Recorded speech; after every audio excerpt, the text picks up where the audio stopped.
எல்லாரும் சேர்ந்து இருந்ததுல எனக்கு ரொம்ப சந்தோஷம். சுகந்தி, நாம தான் அவங்க ஒட்டும் வேண்டாம் உறவும் வேண்டாம்னு வந்துட்டோம்ல, பின்ன எதுக்காக இங்க வந்து நிக்கிறாங்க?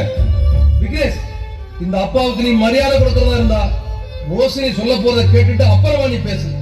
இல்ல நாங்க வந்த பாதைக்கே திரும்பிடுறோம். என்னங்க நீங்க? அதான் மாமா சொல்றாங்கல்ல, கொஞ்சம் பொறுமையா இருங்க. அத்தா, நீங்களும் அக்காவும் என்ன முதல்ல மன்னிக்கணும். இது வரைக்கும் எனக்கும் சுகந்தி அக்காவுக்கும் தெரிஞ்ச ஒரு ரகசியத்தை உங்க எல்லாருக்கும் நான் இப்ப சொல்ல போறேன்.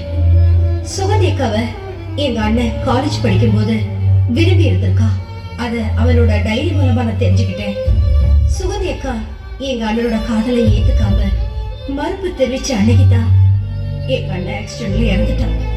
எங்க அண்ணன் இறந்ததுக்கு காரணம் சுகந்தி அக்கா தான் நினைச்சு நான் அவங்களை இவ்வளவு தூரம் டார்ச்சர் பண்ணிட்டேன். ஆனா அந்த மகேந்திரனும் சதீஷும் தான் எங்க அண்ணனை கொன்னுட்டாங்கன்னு இப்பதான் போலீஸ் மூலமா தெரிஞ்சுக்கிட்டேன். அது தெரிஞ்ச அந்த மகேந்திரனும் சதீஷும் பிளேட் பிடிச்சு தப்பிக்க நினைச்சாங்க. ஆனா அந்த பிளேட் வெடிச்சு அவங்க இறந்துட்டாங்க. ஆனா இப்ப நான் எதுக்கு வந்திருக்கேன் தெரியுமா? நான் செஞ்ச தப்புக்காக உங்க கால்ல விழுந்து மன்னிப்பு கேட்க வந்திருக்கேன். சுகந்திக்கா, அத்தா, என்ன மன்னிச்சிட்டேன்னு ஒரு வார்த்தை சொல்லுங்க. என்ன மன்னிச்சிட்டேன்னு ஒரு வார்த்தை சொல்லுங்க.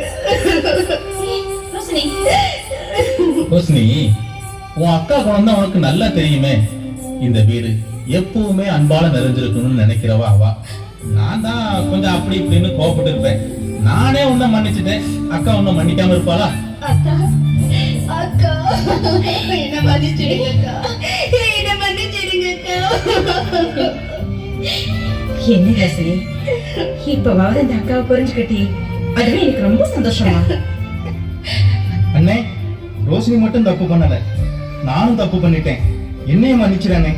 சரவணா, ரோஷினி அவங்க வீட்டுக்கு கூப்பிடும்போது நீ அம்மாவும் அப்பாவும் விட்டுட்டு போக மறுப்பு தெரிவிச்ச பாரு, அப்பவே நீ உயர்ந்துட்டடா. சரி, அப்பாவும் அம்மாவும் உங்களை மன்னிச்சுட்டாங்க.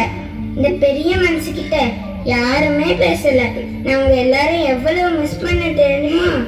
ஐயோ ஐயோ ஐயோ, ஏ கிருத்தி, பெரியவங்க கிட்ட அப்படி எல்லாம் பேசக்கூடாதுமா.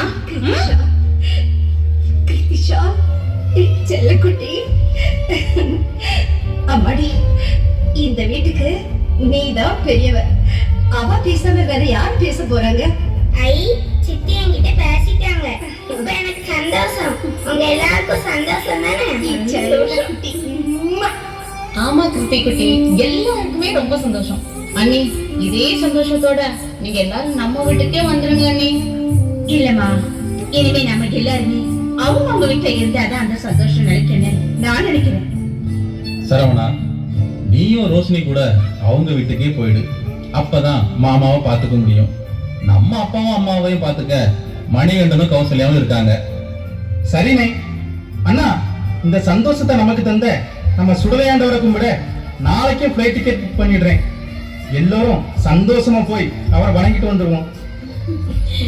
சரி சரவணா, நாம எல்லாரும் போயிட்டு அவரை வணங்கிட்டு வந்துருவோம்.